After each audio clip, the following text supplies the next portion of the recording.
Today I'm sharing, there was a class I took from the Kabbalah Center of Manhattan with David Guillaume as the teacher. I think that's how you pronounce his name. And there was a class on Bina. Bina is one of the 10 Sfirot. So I'm going to share what I took notes on. Some is in my own words, some is like ideas he brought up, but hope that it's illuminating, and pretty much everything is based on that class. So Ima, Bina Ima in Hebrew means mother, eighth dimension, so like the supernal mother. Intelligence, wisdom, energy storehouse. 63.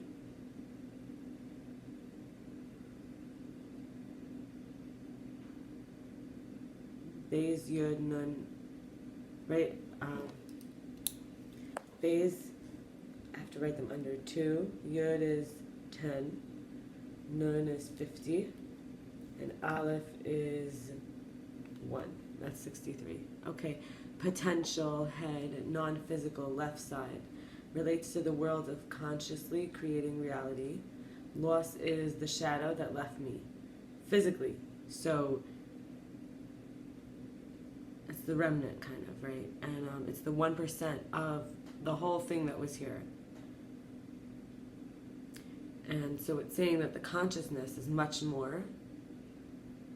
What's not physical, the potential, like the cerebral element, it doesn't fall. It's eventually the physical world will listen, because the baby looks to the parent when it's hurt, like, is this real? And then it gets to choose if it's bad or good for ourselves eventually, right? So nobody takes the light that generated it. Nobody outside of us can take away the cause, and we're going to have the effect. So all blessings and source of good is from Bina, and endless light, 4 phases to go into the vessel. You have Keter, which is the crown or the emanating in, and then Chachma, which is the wisdom or the right side, and Bina the left side. Zeir Anpin is so Keter being here coming from the endless light. You have Chachma, Bina, Zeir Anpin is the line related to the spine maybe, and then Malchut is like into the feet, into the physical, where it's real. So passive receiving is coming in, right? Desire to share. I have something, I want to give it. And then the sharing, like, I have something, sharing it, right? I have enough to share. And then the craving is the vessel is drawing it down, right? It's coming down. So that's how we relate to the 4-letter tetragrammaton, divine name, which we don't pronounce, we say the letters Yud, He, Vav, and He. And Bina is the first time the vessel has an identity. Consciousness is awakened with a want. I want. It's just taking passive. It gets thrown away because it's not establishing itself as providing, initiating, and sharing. So it's, in the beginning, we just take it in, passive, and then it goes away. Versus if it's like showing that it's giving, initiating, sharing, then is getting and giving and getting and giving and getting and giving, right? It stays in the middle, kind of. So Das is what connects the head to the body. The neck represents this hidden, it's like inside, kind of, like not the neck on the outside, the neck on the inside of these 2 sides to the line. The hidden 11th dimension. Anything taken in without restriction is unstable. Malchut, the first instincts of urgency is to let go, to pause and come back with the wisdom of love given from Bina. So not to react into the physical world, actually. It's to look at the mother and say, is this real? So sometimes if we can harness that again and just come back to that basic trust, like eyes widen and just look without reacting, we can see what's actually right for us. Bina is what solidifies and purifies the vessel so it could hold the Creator's light. It says, I want to give you what I'm getting, so I'm going to help you to get what I want to give you. Versus the destruction and the damage, right? Let me see here. So we share, then we deal with the ego, repentance after, of being so low to actually be needing external acknowledging, recognition, validation, approval, all blame and credit, really giving it to God. And it's like if a compliment, insult makes or breaks me, I'm unstable. That's who I am, with this one person's one moment glimpse of everything. So with a pleasure also, it's like desires, we have to let go of it. Then we could receive the mother's blessing of Bina. It's restrictions in relationships that help for clarity. Instead of waiting till it blows up in my face, it's hard work to be vulnerable and connect the feelings, thoughts, taking care of someone instead of temporary excitement, to avoid emptiness is not the wrong reason, but really a loyalty to a master, a teacher, is to prevent the ego's doubts. It turns us to the light. It turns us to be loyal to the light. And there's an example given of the blessing over, mitzvot, commandments, things that we do that are for the sake of the Creator. So it's letting go of, it goes up for elevation, and then the blessing gives it surrender for greater good, and then it can be bestowed on us. So we don't have to hold on to anything.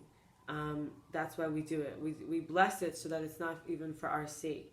We raise it up. It's not for personal pleasure. We get bigger so that we don't have to stay small. So Baruch, blessed. Atah, you. Adonai is a word to represent the four-letter tetragrammaton. Here it's basically saying my master. Eloheinu, our God, like the Lord of hosts. Melech ha'olam, King of the world. Asher.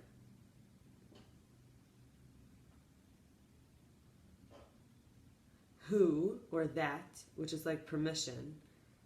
And Kedishanu, who made us holy, or sanctifies us. B'mitzvosav, or mitzvotav, with his commandments. Mitzivanu, and precepts. With his commandments, precepts. Mitzivanu, that were commanded for us. And then whatever it is that we want, and we're blessing. So it's like, Bina is blessed, right? Something to bless. So the father shares, right? We said Bina is the mother. So blessed, the mother is like, I have something. You, chesed, tiferet, right? Gevura. So chesed, tiferet, gevura.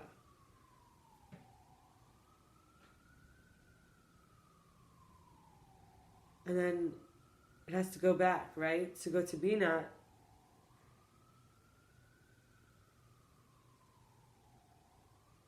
it goes Chesed, Tiferet, Gvura, go to Bina, and then it goes to Tiferet, right? And then it goes Netzach, Hod, Yesod.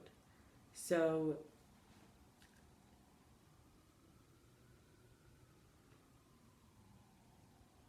Tiferet goes to Bina, Chesed, right? You understand what I mean? It goes up and it goes down. So it's like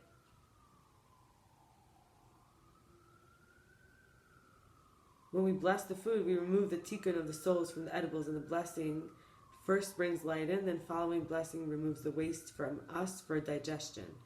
So it's kind of like the spiritual waste, and in this way, we're receiving to share. You modify the vessel so it can take exactly what you have to offer it.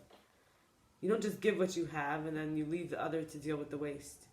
So that's what it's saying. It's saying you give it up so that there will be less waste. You say, I want, with my eyes, I want all of this. Let me take less and then take and then actually take what's for me. Let me not just grab just because it's available. We learn a little restraint, and we go to our higher self a little. We go to the part that says, I'm receiving, I'm in flow of receiving. We don't grab and say, this is all there is, right? So King David focused on joining Malchut and Bina, restoring the throne, and illuminating the face. So the upper would protect the lower, and they would be one. In other words, they say the face reveals the inner more than the rest of the body. You wouldn't judge someone as much by their elbow, by their shoulder, by their knee as you would by their face. You wouldn't feel like you know them as well. And so he was joining how the person carries their self, like the feet, how you stand on your own 2 feet, and Bina, like in your face, or like the how we stand up and how we can lift our face up, like we act in a way that we could show our face, right? So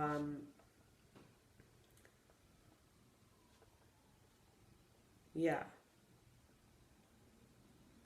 So I hope that was interesting, and hope to join you tomorrow for another video. Thanks. Bye.